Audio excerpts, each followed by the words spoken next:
d'hommes. La Côte d'Ivoire, un an après, visite aujourd'hui de la ministre de la Défense, Michel Alliot-Marie. La situation militaire est à peu près stabilisée. Le gouvernement d'union, composé avec des membres de la rébellion, semble fonctionner. Et ce voyage a marqué la réconciliation de la France avec le président Laurent Gbagbo. Sur place, Éric Monnier, Bruno Giraudot.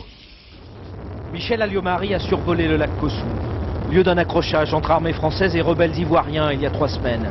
2 morts côté français, les 2 premiers au combat en Côte d'Ivoire. Un incident qui ne remet pas en cause l'engagement militaire de la France ici. L'opération Licorne continuera au moins jusqu'à l'élection présidentielle de 2005, a répété la ministre française de la Défense aux populations venues lui exprimer leur reconnaissance. Car c'est un fait, dans les zones tenues par les Français, le calme et l'espoir sont enfin revenus. Pour le reste du pays, c'est une autre histoire. Le Nord, notamment, attend toujours le retour de l'administration ivoirienne, chassée par la guerre. Il n'est pas question que l'armée française se substitue à des préfets, à des instituteurs, à des médecins. Je crois que ce pays maintenant a besoin effectivement de retrouver une administration normale. Ce matin, le sourire du président ivoirien trahissait le net réchauffement des relations franco-ivoiriennes. La mise en échec en France d'une nouvelle tentative de coup d'État contre Laurent Gbagbo a apparemment produit son effet. Je ne dirais pas que tout va mieux, mais tout ira mieux.